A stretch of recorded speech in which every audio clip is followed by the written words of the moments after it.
جس وقت ہمارے اوپر موت آئے گی تو ہمارے بچے بھی ہمیں چھوڑ دیں گے، ہمارا گھر بھی ہمیں چھوڑنا پڑے گا، بیوی کو بھی چھوڑنا پڑے گا، پڑوسیوں کو بھی، اپنے دوستوں کو بھی، اور یہ کھیل کے میدان بھی، اور یہ اپنے موبائل بھی، کسی چیز کو پھر ہمارے ساتھ نہیں رکھا جائے گا، اور ہم اکیلے ہوں گے۔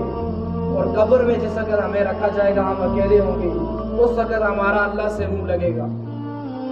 اور آج ہمیں ٹائم ہی نہیں ہے، فرصت ہی نہیں ہے اللہ تعالیٰ کو حاصل کرنے کے لیے، اللہ تعالیٰ کو راضی کرنے کے لیے، اللہ کو پانے کے لیے، اللہ کو سمجھنے کے لیے۔ جس وقت ہم اللہ کے سامنے کھڑے ہوں گے، اللہ ہم سے پوچھے گا تو ہم کیا جواب دیں گے؟ چونکہ ہم مر چکے ہوں گے، ہم قبر میں ہوں گے، اللہ ہم سے پوچھے گا تو کیا کرتا رہا، تو ہم پھر کیا جواب دیں گے؟ اللہ تعالیٰ ہم سے پوچھے گا کہ میری عبادت تو نے کیوں نہیں کی؟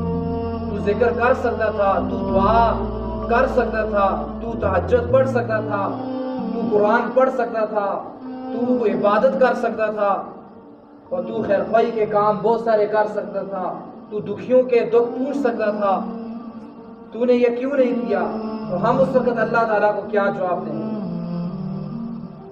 اللہ تعالیٰ اس وقت ہمارے کام آئیں گے، اور دنیا میں بھی یہ ہمیں سمجھ آ جائے کہ اللہ کے سوا کوئی کام نہیں آتا، تو پھر ہم اللہ کی طرف ہی بھاگیں گے۔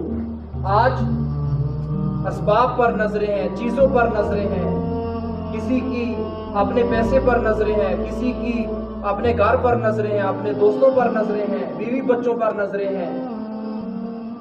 ٹھوکریں کھاتے ہیں، جب بہت زیادہ ٹھوکریں لگتی ہیں زندگی میں، ایک ایسا مومنٹ ضرور آتا ہے، ایسا وقت ضرور آتا ہے کہ بندے کو پھر سمجھ آ جاتی ہے کہ یہ اللہ تعالیٰ ہی میرے اپنے ہیں، تو پھر اس کو سمجھ آ جاتی ہے، لیکن پھر وہ بہت دیر کر چکا ہوتا ہے۔